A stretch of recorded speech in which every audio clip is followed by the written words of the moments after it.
안녕하세요, 여러분. 구독과 좋아요 부탁드리고요. 상장한 지 얼마 안 된 기업들을 리뷰하고 있습니다. 이번 영상에서는 제가 올렸던 소파이 학자금 상환 대출 관련한 이슈를 정리한 건데요. 소파이의 대출 부분을 좀 이해하신 데 도움이 될 거라고 보고요. 이번에 학자금 대출 상환 연장이 안 좋은 뉴스라고 말씀을 드렸는데 그게 어떤 의미에서 안 좋은 뉴스일지 소파이의 현재 사업 구조를 좀 이해하시면 도움이 될 거라고 생각을 합니다. 일단 말씀드렸지만 굉장히 빠른 기간 내에 번복을 했는데요. 바이든 대통령이 학자금 상환 일시 중단을 3개월 더 연장했습니다. 이로써 소파이가 실적이 더 회복되고 더 반영이 되기 위해서는 이만큼의 시간이 더 필요한 거고요.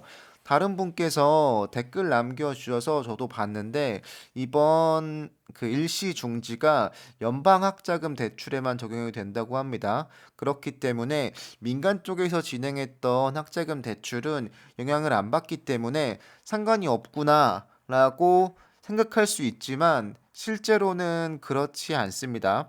어느 정도 이 조치에 대한 영향이 있을 수밖에 없고요. 그렇다면 왜 있을 수밖에 없는지에 대해서 이야기해 보겠습니다. 일단 그 전에 제가 말씀드렸지만 이 조치는 좀 정치적인 이슈가 담겨 있습니다. 아무래도 내년에 있을 중간선거 관련해서 여러모로 불만이 많아지면 투표율이 좀 영향을 미칠 수밖에 없다는 언급이 되고 있는데 그렇기 때문에 이렇게 빠르게 번복을 했던 거고 여러모로 표를 얻기 위한 정책이지 않을까 싶습니다. 물론 학생들이 어려운 건 맞겠죠. 그럼에도 불구하고 여기엔 이런 내막이 있다는 걸 다시 한번 말씀드리고요.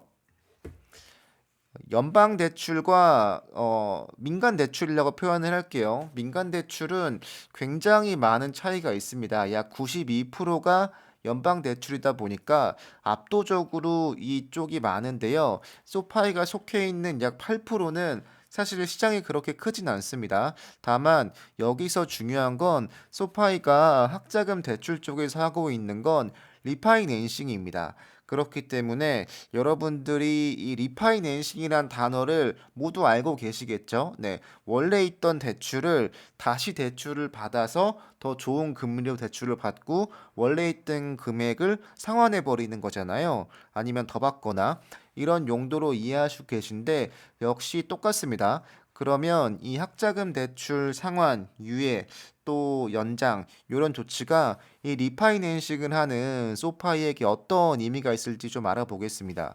일단 소파이 사이트 가도 리파이낸싱 받아라 라는 이야기가 메시지로 많이 담겨 있고요.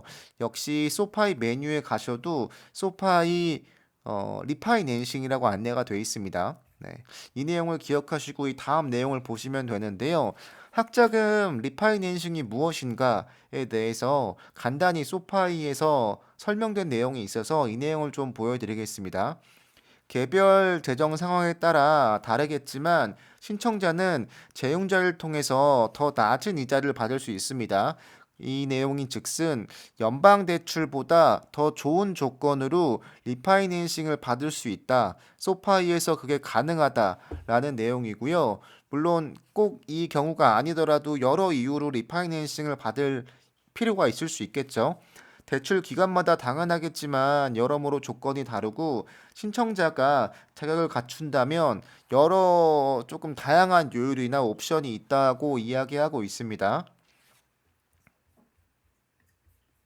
더불어서 소파이에서 학자금 융자를 리파이낸싱을 받게 된다면 이게 어떤 의미가 있는지에 대해서 설명하고 있는데 학자금 융자나 재융자가 모든 사람에게 올바른 선택이 아니라고 언급이 되고 있습니다.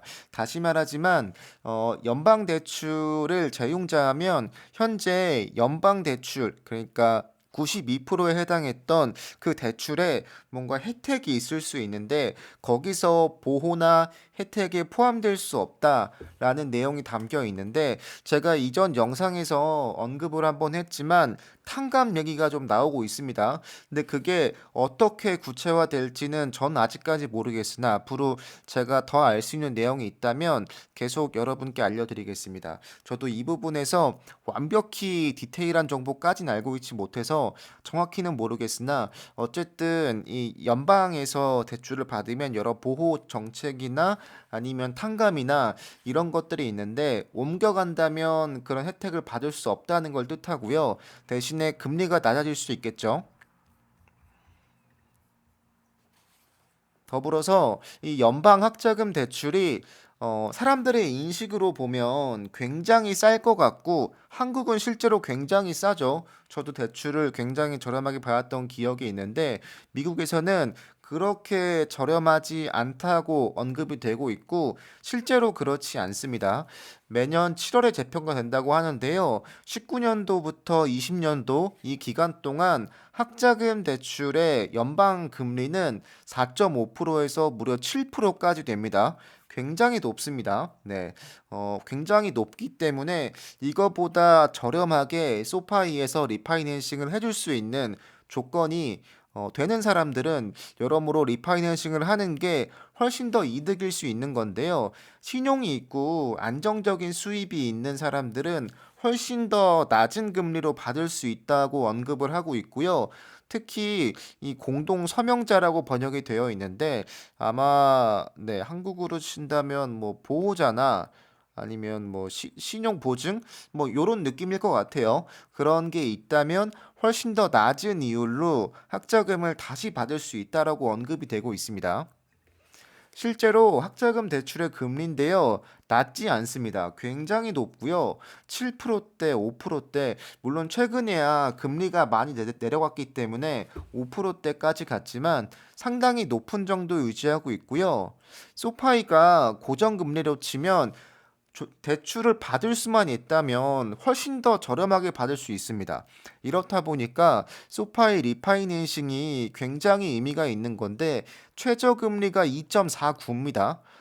위에 있었던 그 연방 학자금 대출보다 굉장히 저렴하고 20년으로 본다고 하더라도 최고 금리가 더 저렴합니다. 이렇다 보니까 아무래도 여러모로 장점이 있을 거라고 보고 사람들이 소파이를 이용하는 이유가 학자금을 특히 이용하는 이유가 여기에 있다고 보시면 될 것 같은데요. 제가 앞서 말씀드렸지만 학자금 탕감 시스템이 있다고 합니다. 이 내용은 제가 다른 기사에서 보여드렸지만 바이든 대통령이나 네, 백악관에서는 학자금을 탕감하는 방안을 고려할 것이라고 밝혔습니다. 최대 1만 달러인데요.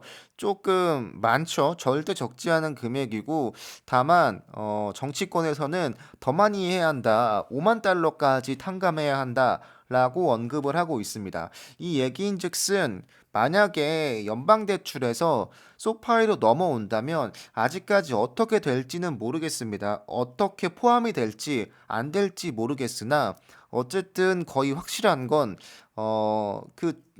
소파이가 하고 있는 민간 부분의 리파이낸싱이 포함이 안 될 수도 있다라는 게 중요한 거고요. 이게 어떻게 될지 모르는 거다 보니까 분명히 영향이 좀 있을 거라고 봅니다. 네.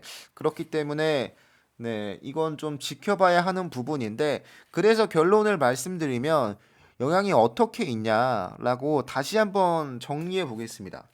리파이낸싱을 해야 하는 입장인데 지금 만약에 여러분들 이 소파이로 옮긴다면 여러분들 어, 돈을 내야 되는 거죠. 그러니까 기존에 소파이에서 리파이낸싱을 하고 있던 사람들, 대출을 갚아야 하는 사람들은 당연하겠지만 소파이에 돈을 낼 겁니다. 근데 문제는 리파이낸싱을 하고자 하는 수요가 있을 수가 없습니다. 왜냐하면 당연하겠지만 네, 리파이낸싱이 의미가 없죠. 연방 대출을 받고 있는 사람들은 대출금을 애초에 내지 않습니다. 근데 이 리파이낸싱이라는 게 의미가 없는 게 되는 겁니다. 그렇기 때문에 더 높은 민간 학자금 대출을 받았던 사람들이 소파이를 옮겨올 수는 있겠죠. 다만 연방에서 받고 있던 사람들이 굳이 민간 대출을 넘어와야 하는 이유가 전혀 없습니다. 왜냐면 여긴 0%고 네, 안 내고 있는 거나 마찬가지인데 옮겨서 낼 필요가 없게 되는 거죠. 그렇다 보니까 물론 어느 정도의 실적이 좋아지는 건 분명히 있을 겁니다. 기존에 학자금 대출을 받았던 사람들이 갚을 테니까요. 그렇지만 뭔가 새로운 수요를 창출한다는 게 어렵습니다. 그렇기 때문에 앞서 말씀드렸던 이 민간 쪽에서 이루어진다는 이 학자금 재개가 분명히 나쁜 소식은 아니나 이 전반적으로 학자금 대출 쪽에서의 이슈가 소파이에게는 그냥 안 좋습니다. 네, 좋다고 볼 수 없고 그냥 이런 거 다 필요 없이 뭐 탕감 이런 거 없이 그냥 금리로만 싸우게 되면 소파이는 분명히 이점이 있는데 그럴 수가 없는 거죠. 애초에 정부의 틀 안에서 경쟁을 할 수밖에 없다 보니까 여기서의 문제점 그리고 앞으로의 리스크가 분명히 있다고 봅니다. 네. 여기까지가 제가 이해하고 있는 소파이의 리파이낸싱이고요. 혹시 제가 모르는 부분이 있다면 댓글 남겨주세요. 여러분들의 의견을 반영해서 제가 영상을 다시 만들겠습니다. 여러분들 감사합니다.